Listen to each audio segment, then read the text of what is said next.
Welcome to another exciting episode of Astronomy Daily. As we find ourselves in the holiday season, today we're taking a fascinating look at how astronauts celebrate special occasions far from Earth. From the historic Apollo 8 crew who first spent Christmas circling the moon, to today's International Space Station residents finding creative ways to maintain cherished traditions in zero gravity. We'll explore how space travelers keep the holiday spirit alive while orbiting our planet. But that's not all we have in store for you today. We'll also dive into some remarkable space discoveries, including an astronomical find that would make any ocean seem like a drop in the bucket. A massive water reservoir discovered near a distant quasar that contains more water than you could imagine. Plus, we'll look at the challenges NASA faces with lunar dust as they prepare for future Artemis missions to the moon. We've also got updates on December's busy launch schedule, the latest fascinating discoveries from the James Webb Space Telescope, and even a space-themed holiday treat about tracking Santa from orbit. So stick around as we journey through these amazing stories from across the cosmos. Here we go. The tradition of celebrating holidays in space dates back to 1968, when the Apollo 8 crew became the first humans to mark Christmas beyond Earth's orbit. As Frank Borman, James Lovell, and William Anders circled the moon that Christmas Eve, they shared a profound moment with Earth, reading the opening verses of Genesis while broadcasting breathtaking images of the lunar surface. Their historic broadcast reached an estimated 1 billion people across 64 countries, creating one of the most memorable Christmas celebrations in human history. 5 years later, the Skylab 4 crew showed remarkable creativity in bringing holiday cheer to space. Gerald Carr, Edward Gibson, and William Pogue celebrated not just Christmas, but also Thanksgiving and New Year's aboard the station. They crafted a makeshift Christmas tree using leftover food containers, decorated it with colored decals, and topped it with a cardboard comet, proving that the holiday spirit can flourish even with limited resources. A particularly meaningful celebration occurred in 1993, when NASA astronaut Jeffrey Hoffman brought Hanukkah to space. After completing a spacewalk during the Hubble Space Telescope servicing mission, Hoffman marked the Festival of Lights with a traveling menorah and dreidel, bringing ancient traditions into the space age. The arrival of the International Space Station in 2000 ushered in a new era of holiday celebrations in orbit. The first ISS crew established what would become an enduring tradition, reading goodwill messages to Earth during the holiday season. William Shepard, the commander, even honored a naval custom by composing a poem for the first New Year's entry in the station's log. These traditions continue today with modern crews finding innovative ways to celebrate. Just recently, Expedition 70 astronaut Jasmine Mogbelli's family created a felt menorah for her Hanukkah celebration on the station. Since open flames aren't allowed in space, she marked each night by adding felt lights to the menorah. Even something as simple as spinning a dreidel takes on new meaning in microgravity, where it will keep spinning until it bumps into something, unable to land on any of its four sides. For more than 2 decades now, the International Space Station has maintained an unbroken chain of holiday celebrations, with at least one American astronaut spending Christmas in space every year since 1999. These celebrations, while far from traditional, remind us that human traditions and festivities can adapt and thrive even in the most extraordinary circumstances. December has been an exceptionally busy month for space launches, with 24 launch attempts already completed and at least 7 more planned before the year ends. SpaceX continues its ambitious pace with multiple missions on their manifest, including several Starlink satellite deployments and customer payloads. While they're pushing to reach their target of 136 launches for the year, recent scheduling changes have made achieving this goal increasingly challenging.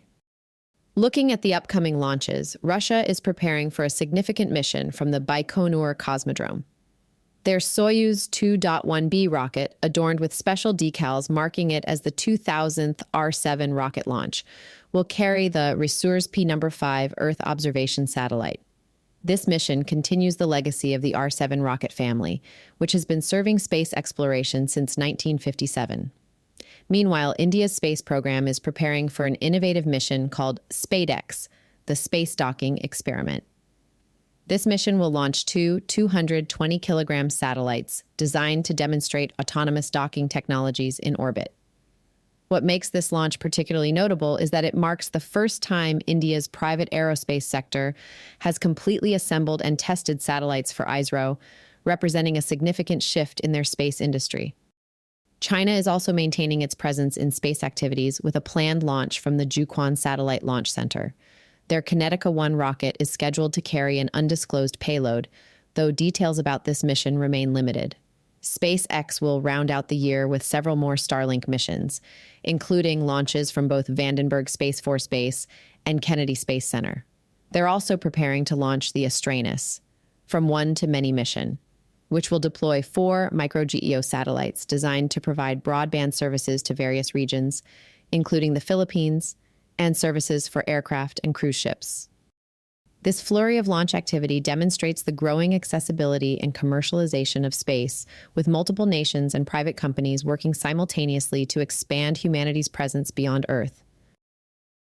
Next up, in what might be the most remarkable water discovery ever made, astronomers have identified an enormous water reservoir in a distant corner of the cosmos, circling a quasar more than 12 billion light-years away. This isn't just any water supply.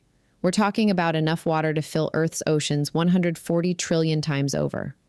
This massive reservoir surrounds a supermassive black hole that dwarfs our sun by about 20 billion times. The black hole powers a quasar known as APM 08279 plus 5255, which releases energy equivalent to 1,000 trillion suns, making it one of the brightest objects we've ever observed in the universe. What makes this discovery particularly fascinating is its location in both space and time. At 12 billion light-years away, we're seeing this water as it existed when the universe was still in its youth. The water vapor spans hundreds of light-years around the quasar, existing in conditions quite different from what we're familiar with on Earth. While the gas is considerably thinner than Earth's atmosphere, it's surprisingly warm at minus 63 degrees Fahrenheit and much denser than what we typically see in normal galaxies. According to Matt Bradford from NASA's Jet Propulsion Laboratory, this finding demonstrates that water has been a fundamental component of our universe since its earliest days. The presence of water vapor, along with other molecules like carbon monoxide, suggests that this region contains abundant raw materials feeding the growth of the central black hole. This discovery does more than just add to our understanding of water distribution in the cosmos. It provides crucial insights into how galaxies formed and evolved in the early universe. The presence of water molecules plays a vital role in how gas clouds cool and collapse to form stars, making it an essential element in the cosmic story of galaxy formation. These observations were made possible through collaborative efforts using multiple observatories, including the California Institute of Technology's Submillimeter Observatory and the Combined Array for Research in Millimeter Wave Astronomy. The findings not only expand our knowledge of the early universe, but also demonstrate that the building blocks necessary for life as we know it have existed for billions of years. Now, a problem we all understand and have had to deal with, though probably not on this level. As NASA prepares for long-term lunar missions through the Artemis program, they're facing a deceptively simple yet persistent challenge: moon dust. This isn't your ordinary household dust we're talking about. Lunar regolith, as it's formally known, is incredibly fine, electrostatically charged, and surprisingly destructive. What makes lunar dust particularly problematic is its jagged nature. Unlike Earth's sand and dust, which has been smoothed by wind and water over millennia, moon dust particles are sharp and abrasive. Imagine microscopic shards of glass. These particles haven't experienced any weathering in the moon's airless environment, leaving their edges razor sharp. The dust sticks to everything it touches due to its electrostatic charge, causing numerous operational challenges. It can scratch helmet visors, clog equipment, wear down seals, and coat solar panels, potentially reducing their efficiency during crucial lunar night survival periods. Even more concerning is its potential impact on astronaut health, as these particles can irritate eyes, skin, and lungs if they make their way inside habitats or spacesuits. To address these challenges, NASA is currently developing and testing 7 different dust mitigation technologies. These experiments will be evaluated during an upcoming flight test on a Blue Origin New Shepard rocket. One particularly innovative solution is the Clothbot, a compact robot designed to study how dust behaves in pressurized environments. mimicking what happens when astronauts return from moonwalks. Another fascinating project is the electrostatic dust lofting experiment, which examines how lunar dust becomes airborne when electrically charged. This is crucial because, in the moon's low-gravity environment, kicked-up dust can remain suspended for extended periods, creating visibility and operational hazards. These technological solutions aren't just about keeping things clean. They're fundamental to the success of establishing a permanent human presence on the moon. As Kristen John from NASA's Johnson Space Center points out, the challenge is particularly tricky because dust particles can be smaller than the human eye can see, making contaminated surfaces appear clean when they're actually not. The James Webb Space Telescope has made another groundbreaking discovery, this time focusing its powerful instruments on a fascinating object known as Chiron. Located in the outer reaches of our solar system between Jupiter and Neptune, this 135-mile-wide body is what scientists call a centaur, a cosmic hybrid showing characteristics of both asteroids and comets. What makes Chiron particularly intriguing is its unique mixture of ices and gases, unlike anything we've seen on similar objects. Webb's observations have revealed a surface containing carbon monoxide and carbon dioxide ice, while its thin atmospheric coma contains carbon dioxide and methane gas. This unusual combination sets it apart from all other centaurs observed so far. Despite temperatures never rising above -220 degrees Fahrenheit, the limited solar heating Chiron receives is enough to cause these ices to sublimate directly from solid to gas. This process triggers chemical reactions producing organic compounds like acetylene, ethane, and propane, all of which Webb detected as ices on Chiron's surface. This celestial oddball exhibits other peculiar behaviors too. It periodically displays comet-like activity, possesses rings of material, and may even have a field of debris orbiting around it. Scientists are particularly excited about studying Chiron because it's considered pristine, remaining largely unchanged since the solar system's formation 4.5 billion years ago. As Chiron continues its 50-year orbit around the Sun, it will gradually move closer and become more active, offering scientists an unprecedented opportunity to study how these ancient bodies react to solar heating. Whether it eventually becomes a short-period comet or gets flung back into the outer solar system, Chiron's unique properties are helping us better understand the early days of our cosmic neighborhood. And speaking of tracking objects through space, here's a delightful holiday tradition that started with a wrong number.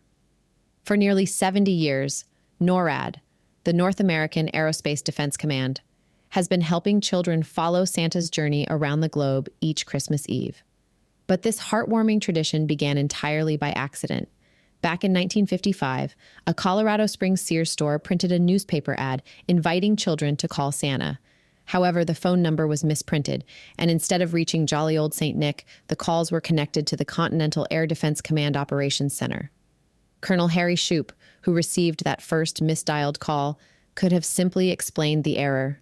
Instead, he saw an opportunity to spread some Christmas cheer and instructed his staff to provide updates on Santa's location to any children who called.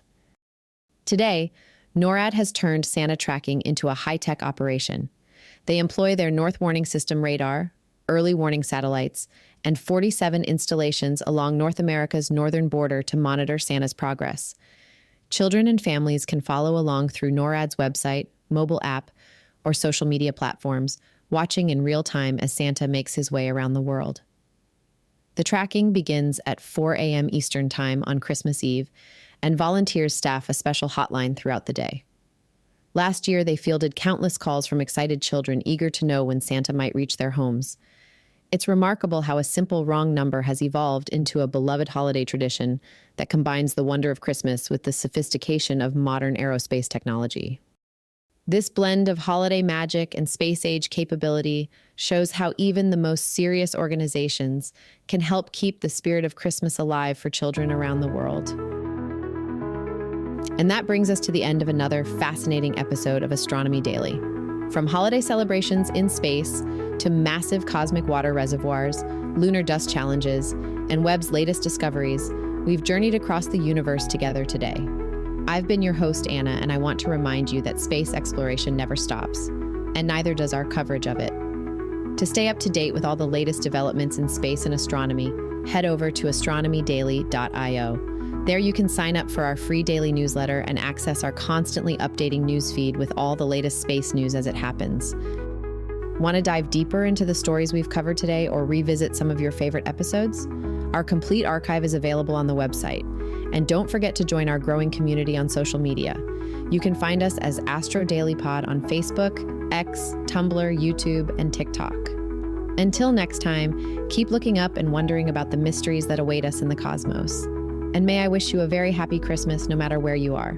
This has been Astronomy Daily, and I'm Anna, signing off.